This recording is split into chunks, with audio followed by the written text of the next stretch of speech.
Hey, this is Matthew. I've been getting quite a few requests on how to reload a Brother toner cartridge. I threw up my review of my printer and didn't think that many people would be that interested in this. I've reloaded a couple of them now. I'm not perfect at it.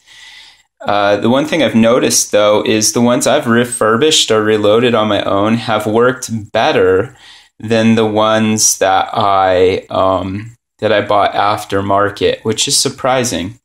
This time I'm disassembling it the most I've ever disassembled the toner cartridge.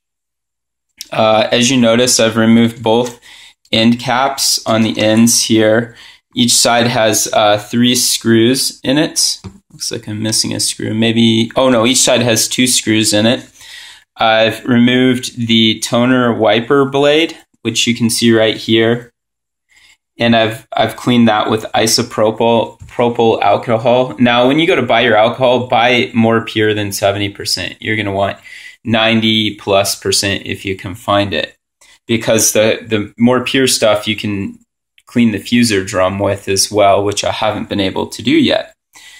Another thing I've done is I've removed, I believe it's called a toner drum. I removed that. Now, that required me removing these end caps here, and all of these gears on the end over here. You'll want to take a picture before. I didn't do that for you. If you get confused, you can take apart another one of your toner cartridges and look at it. Now, the hardest part is this little clip here. Let me see if I can pick it up. It has these teeth, and it grips onto the end. You can see that small little groove there. It grips onto that and holds it all together. It holds this cap on, this gear on there, and then holds the toner drum in place. Well, I had to use some toothpicks to gently pull those teeth apart and slide it off. It worked fine.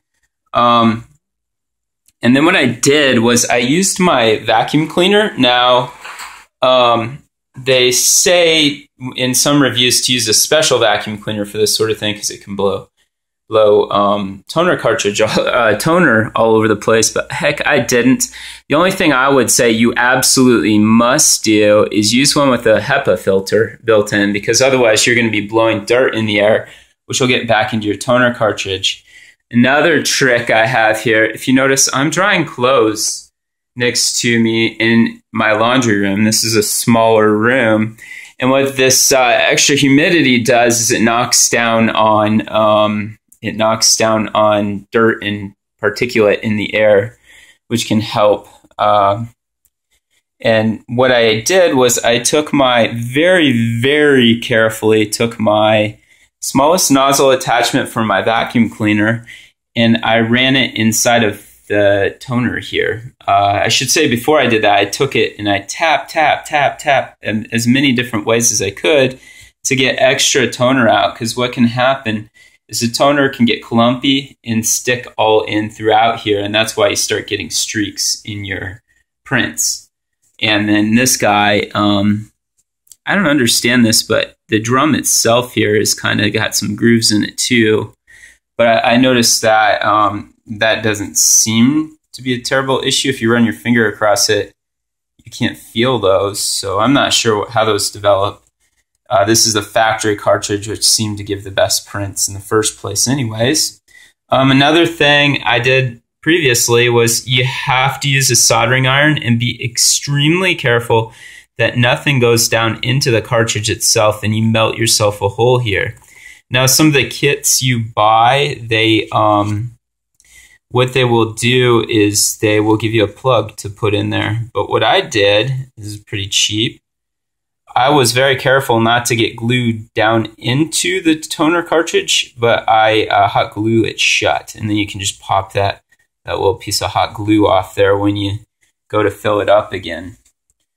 That's a few notes. This is still me. I'm still kind of prototyping this process, so eventually I'll have a good video with a good process on how to do this, or at least I hope I will. Don't keep your fingers crossed. I may give up on it altogether, because I really thought going to a laser printer would save me a lot of maintenance and trouble and all of that, and it's actually not done too much. The biggest benefit I've found in terms of maintenance and all that is your ink doesn't dry out. You can leave your printer set for a month, 2 months, 3 months, and you still have the same amount of printing capacity. I shouldn't say ink. You still have them. You can still print the same amount of pages.